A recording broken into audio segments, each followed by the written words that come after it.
Hi guys, it's Rhonda and I'm back once again with another monthly wrap up.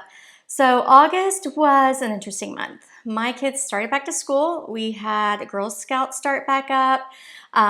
Also, my oldest daughter is still doing volleyball, so we still have that going on. And then in the middle of the month, COVID struck our house, so a lot of us got pretty sick. So this month was pretty much all over the place. Despite all that, I did manage to finish about 20 books this month, and you will laugh when I tell you this, but even though I read 20 books, I did have a little bit of a mini book slump, which started whenever I got COVID, and it kind of lingered a little bit after that. Listen, 20 books is 20 books, and that's quite a lot of reading for anyone, but I was actually on track to read a lot more. So because I have so many books to get to, let's go ahead and dive right in. So the genres I read were 11 contemporary romances, and I read so many summer romances this month that, to be honest, by the end of the month, I was incredibly burned out on them. But again, I read 11 romances, I read 3 fantasy romances or romanticises, I read 4 mystery thrillers, and then 2 women's fictions. In terms of quality, I started off strong. It actually was a really good reading month, but I had 4 5-star reads, 4 4-star reads, 8 3-star reads, and 4 2-star reads, sadly. My average Goodreads rating was 3.325, and then in regards to my August TBR, out of the 12 books that I had earmarked for this month, I did pretty good. I read 8 of them. The only 3 I didn't read was Dawn of Onyx, and I didn't read that one just because I forgot about it. I didn't have it in my little TBR pile. I had it in my physical TBR for some reason. I don't know why, but I forgot that I had that on my TBR. That's why I didn't get read. And then I did not read One Dark Window just because as I was looking at it some more after I did my little TBR video, I realized this would be perfect for October. So I'm going to save that one for October. And then the last book was, of course, Happy Place. That book is the bane of my existence. It is the only Emily Henry book that I have not read, and I am dreading reading that because I'm getting beach read feels, and I did not love beach read. Okay, so let's go ahead and talk about the very first book that I read in the month of August, and that is The Magic of Lemon Drop Pie by Rachel Linden. This book was so good.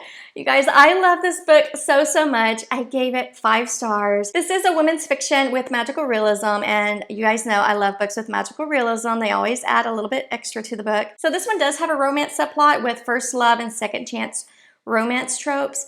And this one came out a couple of years ago, but I have not heard a lot of people talk about it, and that's a shame because this was actually really good. This one is about Lolly, who is going to be turning 33 soon, and she comes across her diary from when she was a kid. And in that diary, she has 3 life goals that she set for herself, none of which she has accomplished as an adult. She is currently just helping her dad run the family's diner in the Pacific Northwest, and it's not doing very well financially.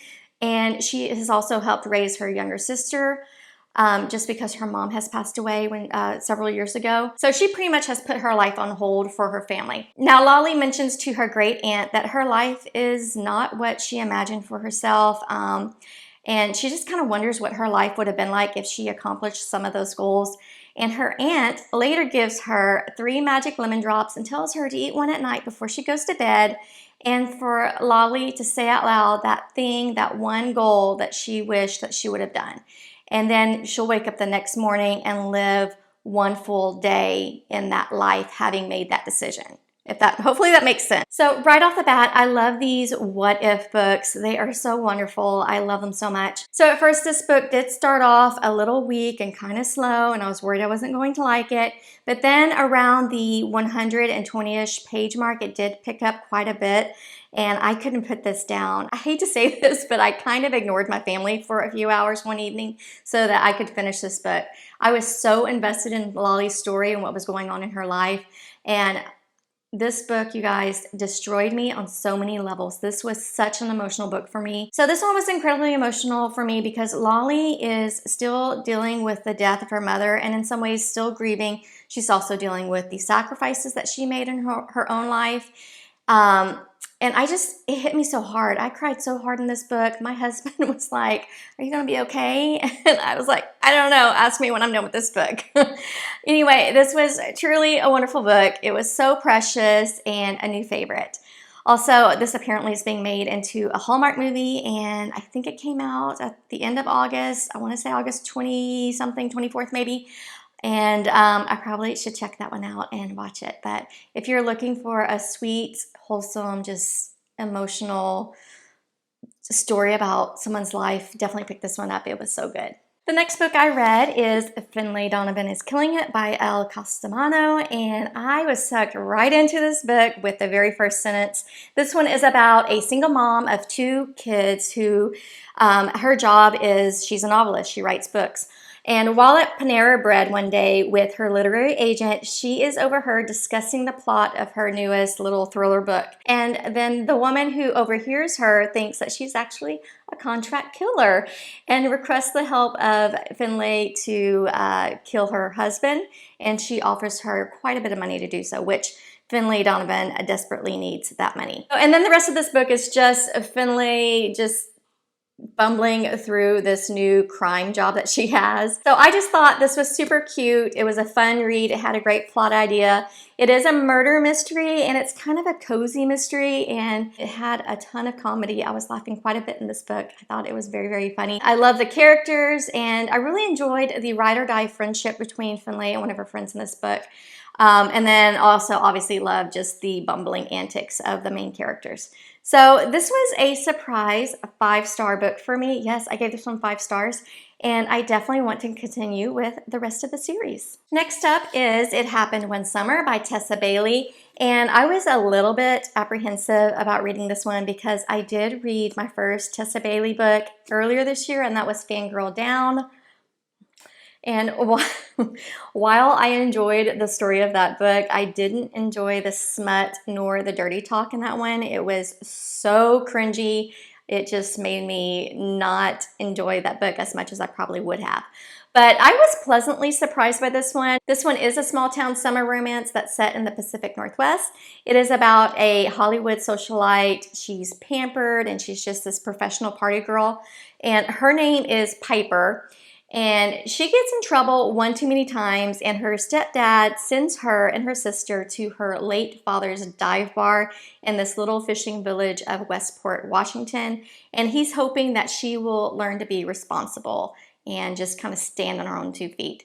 And while she's there, she meets Brendan, who wants absolutely nothing to do with her. He's very grumpy. He thinks she's high maintenance. So right off the bat, Piper and Brendan don't get off to the best of starts. But Piper is determined to prove to her stepfather that she can be responsible so that she can return home. And while she's there, Piper and her sister reconnect with her family's history in this town and the people. And she maybe might thaw Brendan's heart a little bit. I love this one. I love the characters, I love the plot, and I really adored this little Pacific Northwest setting.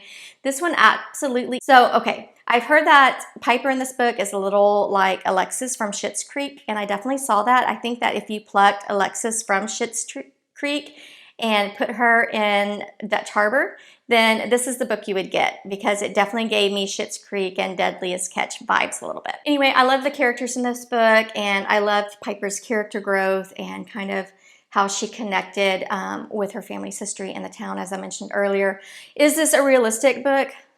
No, but I did have a great time reading it, and it was incredibly entertaining. The only thing that I did not love about this book is, of course, the smutty scenes and the dirty talk, which I really, really hated, because I feel like it just came across as just bad. And it brought this book down to a juvenile level, in my opinion, and I feel like this book could have been so much better if it didn't have that cringy, dirty talk in it. Outside of those scenes, I did love this book, and I gave it 4 stars. Also, even though this is set in the summer, it definitely gave me fall vibes just because of some of the rainy, cold weather that we saw in this book, just with the Pacific Northwest setting. So it could be a decent fall romance as well if you're looking for one of those. The next book I read is Kill for Me, Kill for You by Steve Kavanaugh, and this was a wild book. but in the best way possible. This one is kind of like an Alfred Hitchcock Strangers on a Train retelling, and it's where the two main characters propose swapping murders so neither will get caught. And this story just takes that little plot premise and just goes to town on it. This was incredibly suspenseful, and I flew through it because it was so fast-paced, and it did have some short chapters. So in this one, you are following multiple POVs, and I really wasn't sure how everything was going to tie together, but it did, and there were some plot twists that I just was not expecting.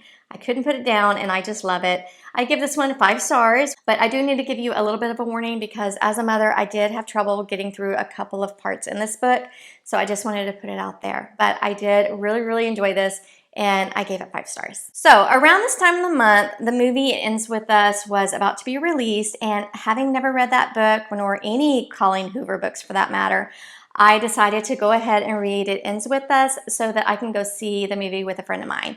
And I am so glad that I read this, and I really wish that I read it sooner. I'm not going to talk about the plot because I personally did not know a whole lot about this book or what it was about.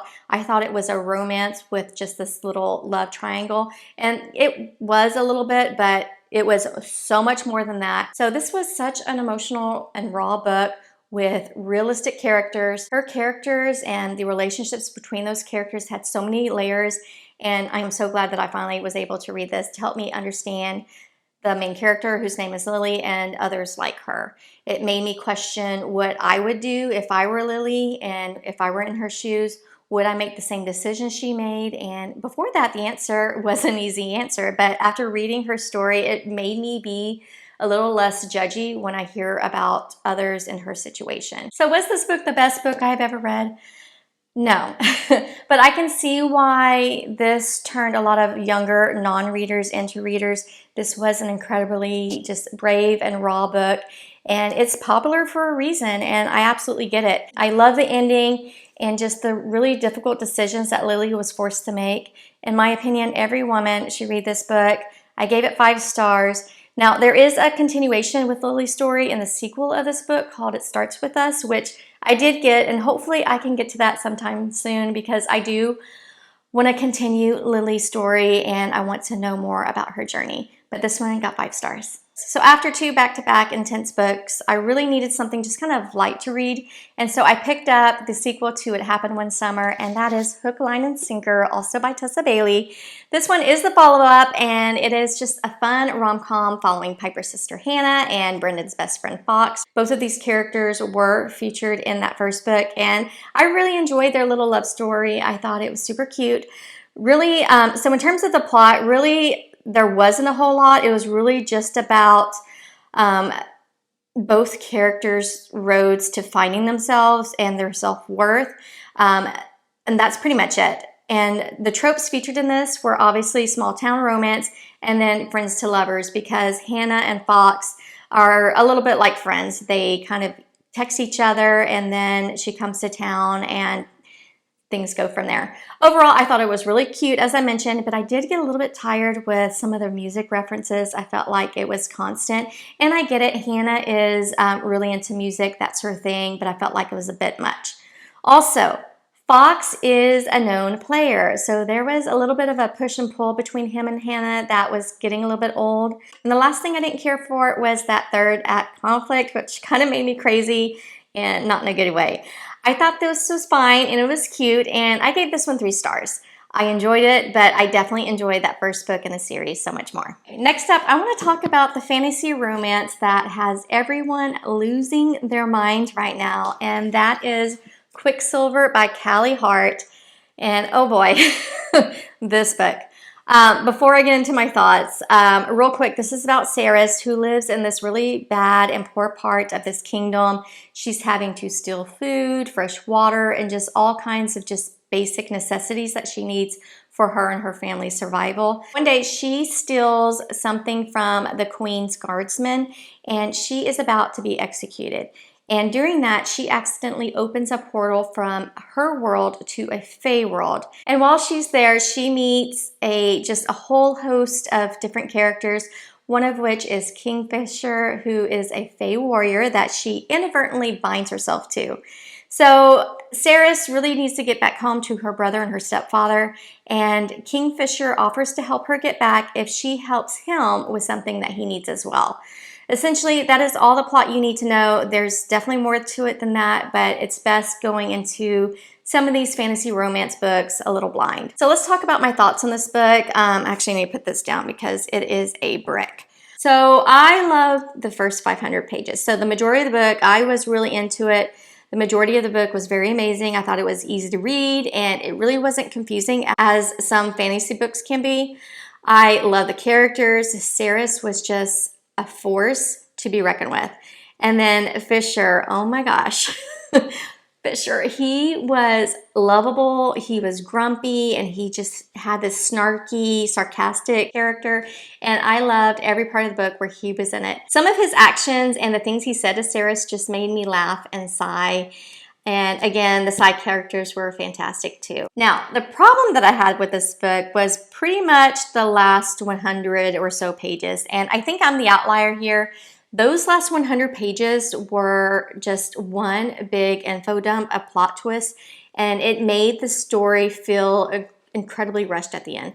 So much so that I finished this book at around 10:30 one night, and just all of the plot twists and everything that was dumped on us at the very end gave me a physical headache. I had to go take some Tylenol before I went to bed. My head was just pounding from it. So as I said, there was a lot of plot twists thrown at us at the end, and it was so much that it kind of got to be a little comical in some ways. I just felt like some of those plot twists could have been sprinkled into just that last half of the book and helped with the pacing, because I will say that some of this book, even in the first 500 pages that I liked, did feel a little drawn out and a little slow. And so because of all those things, I just felt like this ending just was rushed. And I feel like for a book that's over 600 pages, the ending should never feel rushed. First 500 pages, this was reading more like a 4-star book. I was really enjoying it. And then the last part of this book just really dumped it down to a 3-star.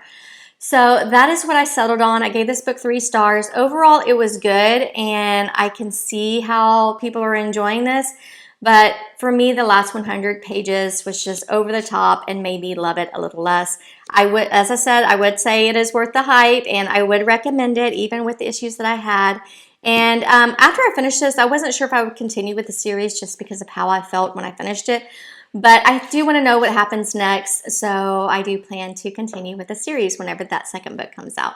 Now, after that headache of a book, my next book needed to be just flat out book candy. I'm talking sickly sweet, easy to read, something I can just kind of fly through and not have to think too much. So I picked up The Enemy by Sarah Adams, and this is a re-release of a previously independent published book that was released in August. And all of Sarah Adams' books are just light and fluffy romances without this crazy conflict, and I love them for that. They're good little in-between books. So this one is the second book in the It Happened in Charleston series and follows Jake's sister from that book. Her name is June, and the plot is really just the romance between June and, I don't even know, Ryan. So the plot is really just the romance between Ryan and June. This is kind of an enemies to lovers romance that started when they were in high school, and then after not seeing each other for 12 years, the main characters see each other again at a friend's wedding, and June has just been harboring this resentment towards Ryan. So I guess in that aspect, there was a little bit of enemies to lovers, but there was also a lot of mutual pining. And again, this is a closed door romance. So this one is a little bit hard to rate just because I didn't hate it, but it also really didn't do much for me, and it really wasn't that memorable. This one also really wasn't a true enemies to lovers, but there was, again, tons of pining. It was cute for what it was. It was a super easy and fast read, which is what I was looking for. And it did have a cute and quirky female main character, and I do love quirky characters. I did love their little prank wars that they did on each other. But overall, this one was just okay, and I gave it 3 stars. Now, the next book I read is Carly Fortune's newest book, and that is This Summer Will Be Different. This one is another one that I rated 3 stars, and this one was kind of hard to rate too. It was another book that I neither hated nor loved, and I felt like, in general, 3-star books are just very hard to talk about because it's kind of hard sometimes to pinpoint what I didn't like about it. So in this one, we follow Lucy, who is going on a little vacation with her best friend on Prince Edward Island, but her friend's arrival is a little bit delayed, so she heads to this little restaurant and she meets a cute oyster shucker named Felix, and they end up spending some time together, and she later finds out that he is actually her friend's brother, who is supposedly off limits. So from there, the book spans several summers where Felix and Lucy are drawn together and spend some time together in secret. And I love the majority of this book. I love the dual timeline where we revisit the main characters every summer over the span of 5 years. I felt the chemistry and I enjoyed the characters, and I definitely felt those summer vibes with this one. So what I didn't love about this one was the last several chapters. It read incredibly choppy and it was just too sappy and cheesy for me. And also it's just another book that is not memorable. It's going to be a book that a month from now, I'm probably not even going to remember the plot. So for those reasons, I gave it 3 stars. So continuing on with those 3-star books, let's talk about my next book, and that is One Italian Summer by Rebecca Serrell, which also got, you guessed it, 3 stars. This one is a contemporary women's fiction with magical realism. This is about Katie, whose mother has recently died of cancer, and Katie's mom, whose name is Carol, was Katie's best friend. And they were supposed to take this mother-daughter trip to Positano, Italy, but she passes away before that could happen.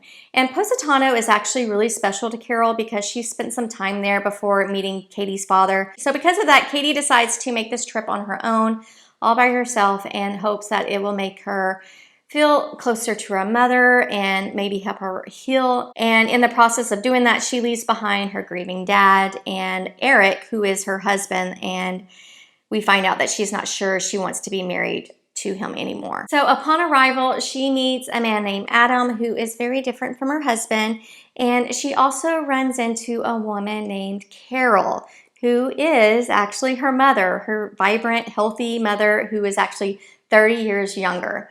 So, as you can imagine, she's at this magical hotel where she gets to spend some time with her younger mother from the past. So I love the idea of this book, and I was expecting it to be incredibly emotional for me just because these types of books and plots usually are for me just because of my own history.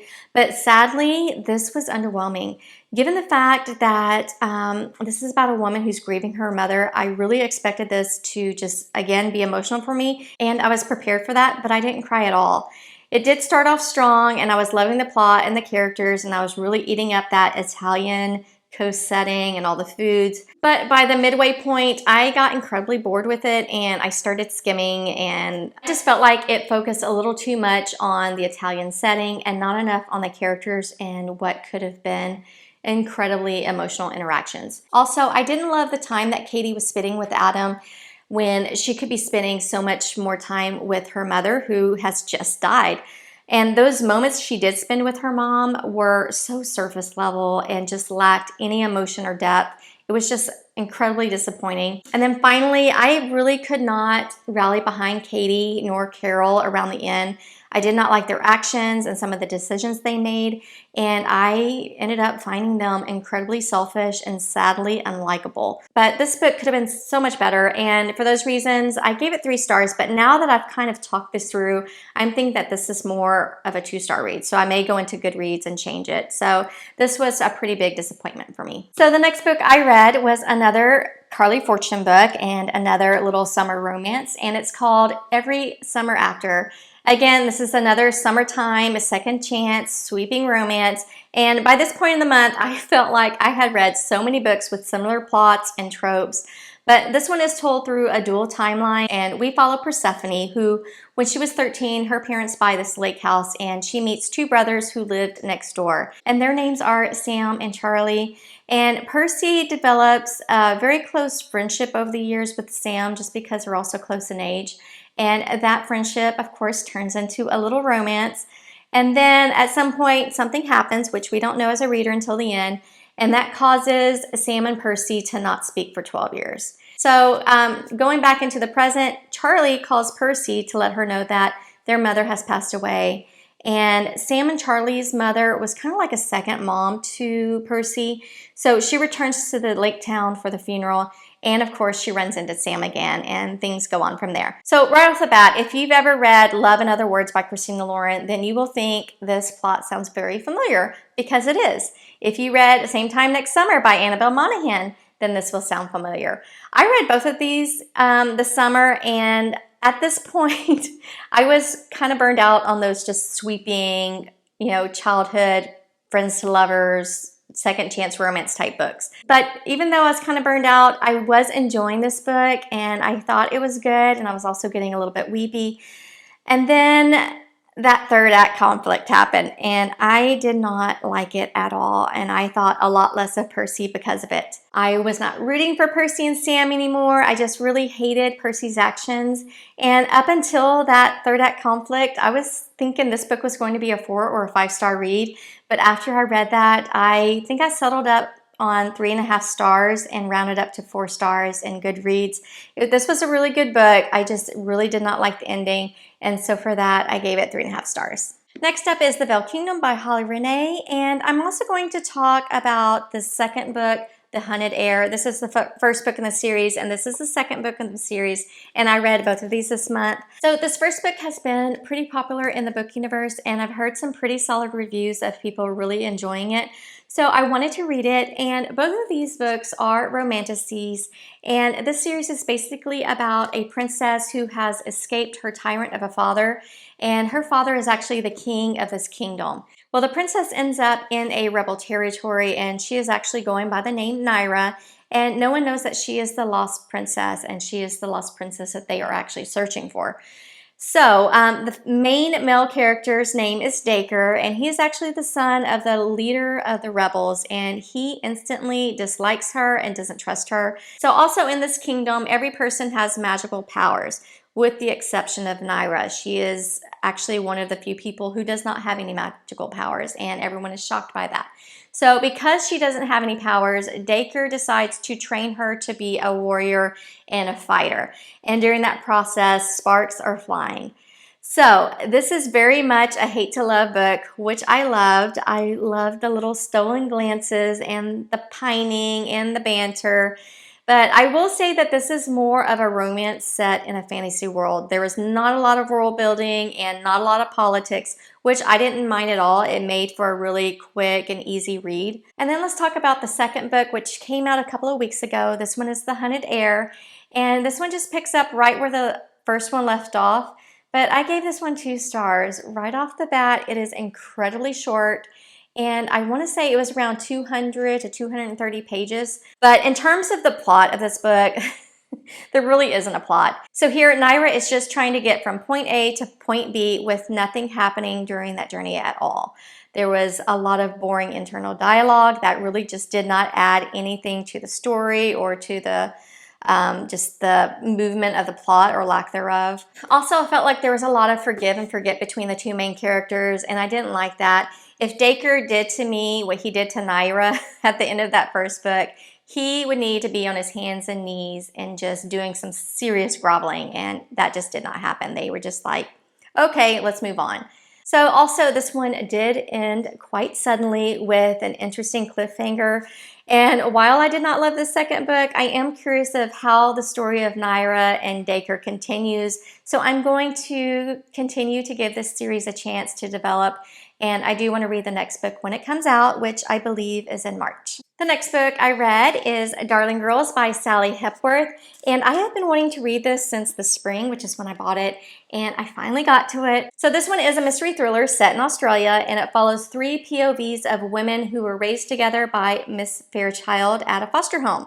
You're also going from past to the present timeline, where you learn about each girl's past, how they ended up at the foster home, their experiences with each other as kids, and how that past has affected them in adulthood.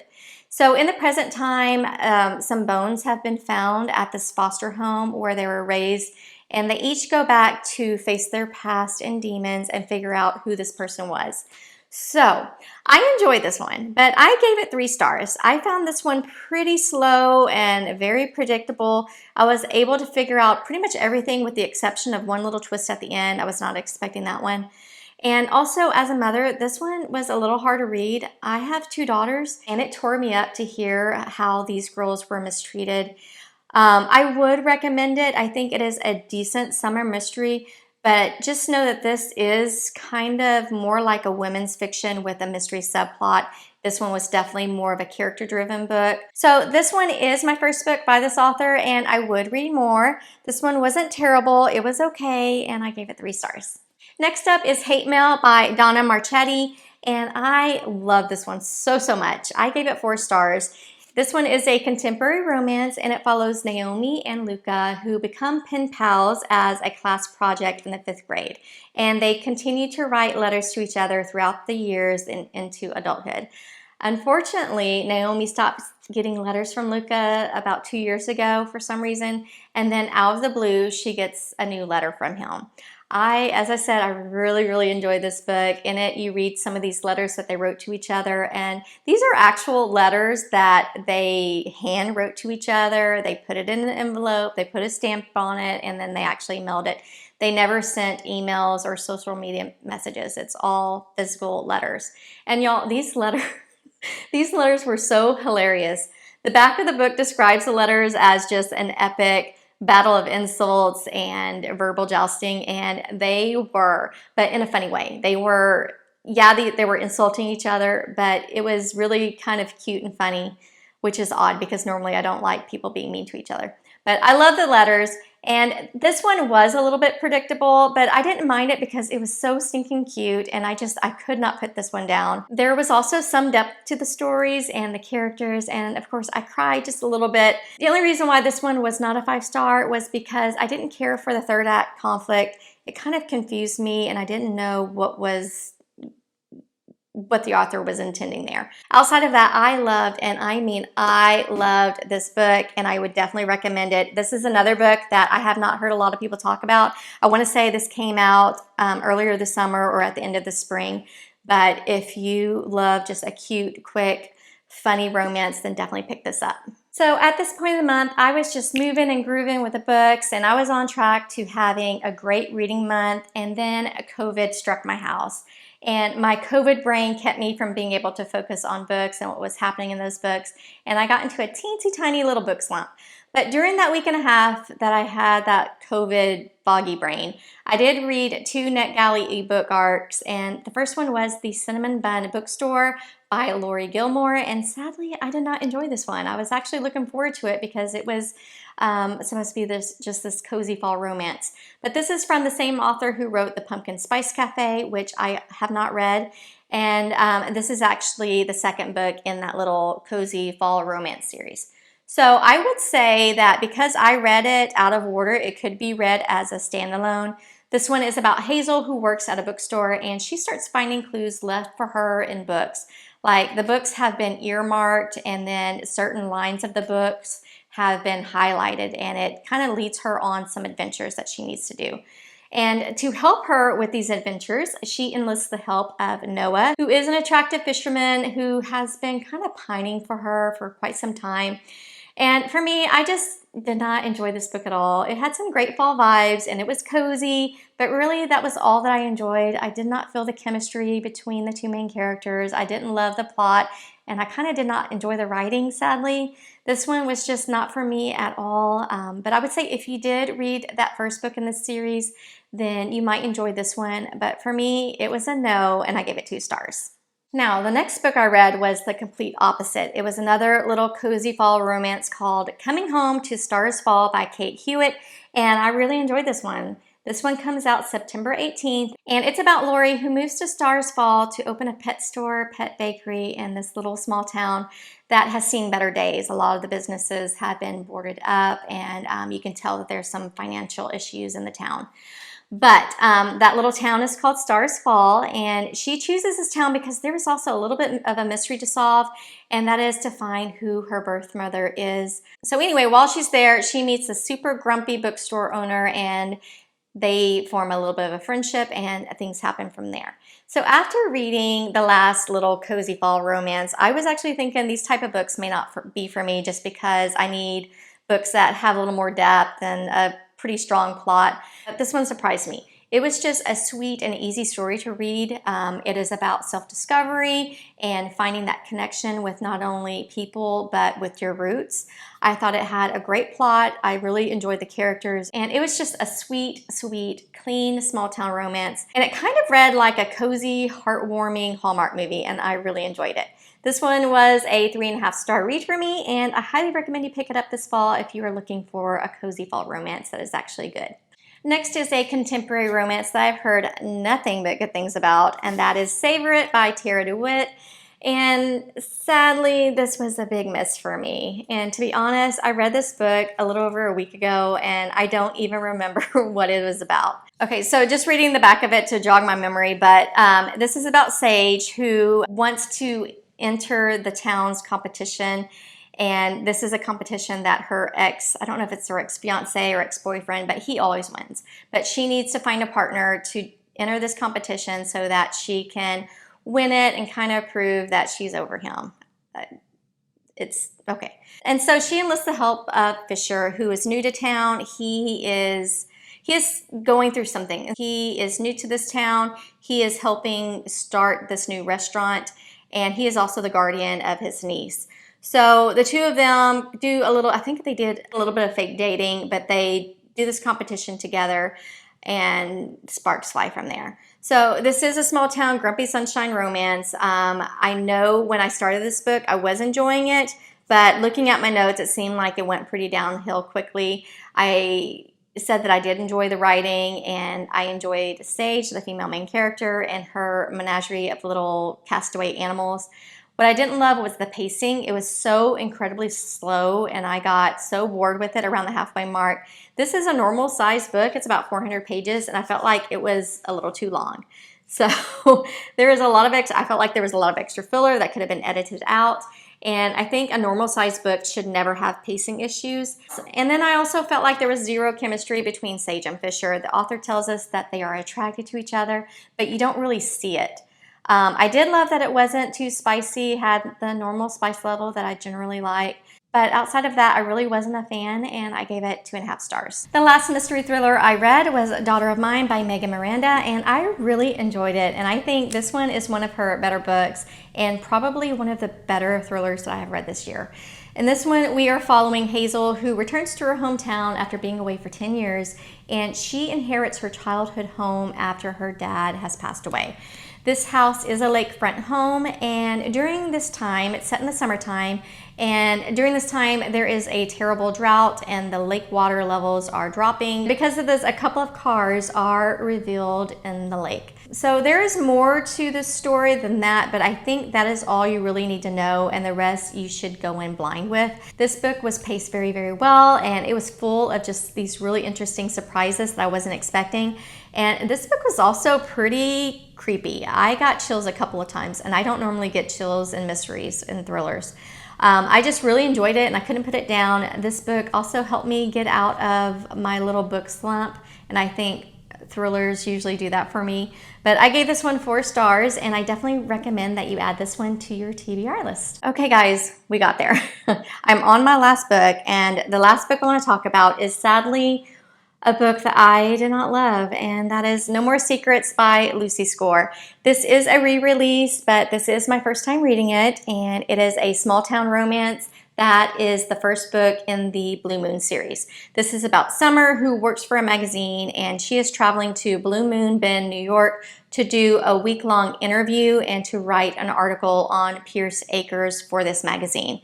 Now, Pierce Acres is a family-owned organic farm, and it is run by Carter Pierce, who is, of course, incredibly attractive. So Summer quickly falls in love with the farm, she falls in love with the town, she falls in love with the townspeople, and she's also falling for Carter and his family. So during that week, she is spending a ton of time with Carter, and she is actually staying at his house instead of at a hotel during that week. And things, of course, are going from there. There's a lot of close proximity. So initially, I was really enjoying this. It was actually reminding me a little bit of these cute little old school romances that I used to read in the 90s. But I quickly began to not love it so much. The relationship in this book, I felt, moved very, very quickly. Summer and Carter they spend a week together, and they are already lovey-dovey and trying to figure out their future and how it's going to work with them being in different cities. So I just really didn't love that insta-lovey aspect of their relationship. Also, and what really ruined this book for me was the third act breakup. The conflict in this book came out of the blue. It came out of nowhere, and I really hated the lack of communication, especially between two people who supposedly exchange I love yous and are trying to figure out their future, and I felt like that conflict could have easily been solved with a quick little chat. So it was just dumb. I didn't love that, and sadly I gave this one 2.5 stars. This, as I said, this is the first book in the series, and even though I didn't love this one, I do want to continue the series because I love little small town romances. I believe the second book comes out sometime in September, and I will be picking that one up at some point. All right, my friends, that is all of the 20 books that I read in August. If you are still with me, let me know in the comments what you read this past month and what your favorites were. And while you are down there commenting, go ahead and give this video a thumbs up and hit the subscribe button if you haven't already. But thank you all so much for hanging out with me and listening to me go on and on about these books that I read. And I hope you all have a great reading month in September. I'll see you next time. Bye.